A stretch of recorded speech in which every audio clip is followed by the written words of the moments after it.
Hey guys, 100 points test coming up on July 12th. Here's everything you need to know, so make sure you watch this video in totality. So first, we're not putting out the score sheet until this Saturday, so it'll be July 17th.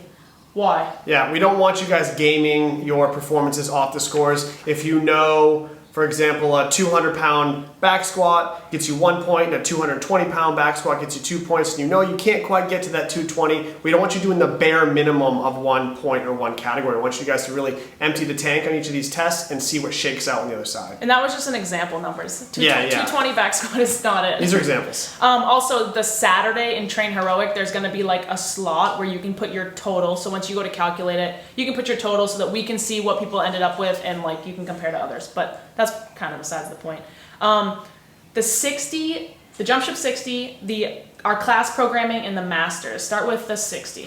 The 60 will just have a bunch of the same benchmarks that we're testing in the 100-point test, but it won't be a complete version. We didn't feel like we could build enough of the test into 60 minutes a day for 5 days to make it complete for you guys. So this is just a test week basically with benchmarks and lifts. And then the class programming. The class is very similar. We don't want coaches to have to force everyone to be there 5 days a week and then jam all this down their throat at once. So it's just a test week full of benchmarks and actually should be a pretty fun week.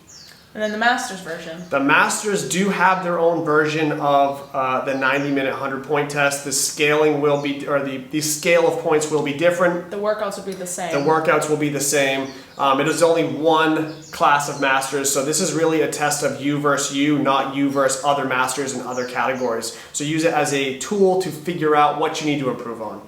And then, yeah, so we'll be repeating this 100 points test in December and then, maybe every, few months after that. So you'll be able to kind of get your total and then hope to improve, from there after that. What about scaling? So if people see like one of the tests and they're like, I can't do that. Yeah, there's two options to scale. The first option for scaling is to actually just take the test head on and see how it shakes out. And if you end up with a 0 or a 1, that's your score, fine.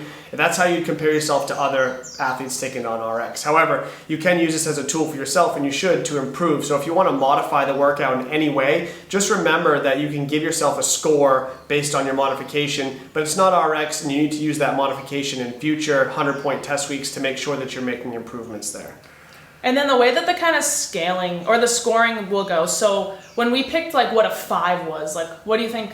What describes a 5 points? A 5 basically means that you are good enough in that area that you'd be at least a semifinal athlete if something like that test came up. You'd be able to hang with semifinal athletes and beyond if you hit a 5. It doesn't mean you're the best in the world. No, you're not a top 3 games athlete if you get a 5 on something. It just means like you're legit. Like that is a test or a part of your fitness that doesn't need to have a ton of improvement. It's already, at a high level. So then it obviously goes 5, 4, 3, 2, a 1. A 1 means you're just breaking into being competitive in that area.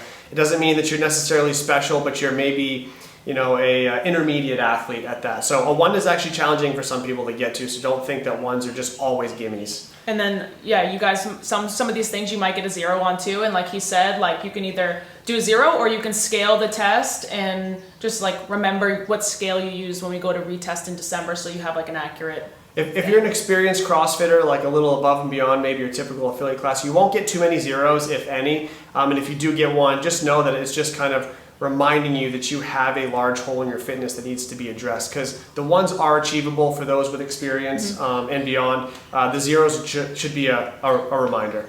And then just like, I have just like an example for you guys. So for Fran, for both the men and the women, a score of a 1 would be a sub 5 Fran, which is pretty doable for like most of you guys. And then a 5 would be a sub 215. So, I mean, we've seen people do Fran in like 155. Right. So it's not like a sub 215 is not outrageous, but if you're getting a sub 215 Fran, like in a test week, when you have like... Your capacity to do Fran is there. Good at Fran. You're probably unbroken. You're probably transitioning pretty quick. There's just a small room of margin between a 155 and a 215 based on how big you are, like what your setup's like. So if you're hitting 215, you're basically good enough to max it out under the circumstances. Yeah, I think anything else? You'll find that some of the tests don't always go up to 5. That's because we don't always value that particular skill or that skill set to be worth 5 points in a big test. So some of them go to 3. 3, some go to 4, a lot of them go to 5. And the more points you can get, the more valuable we think those tests are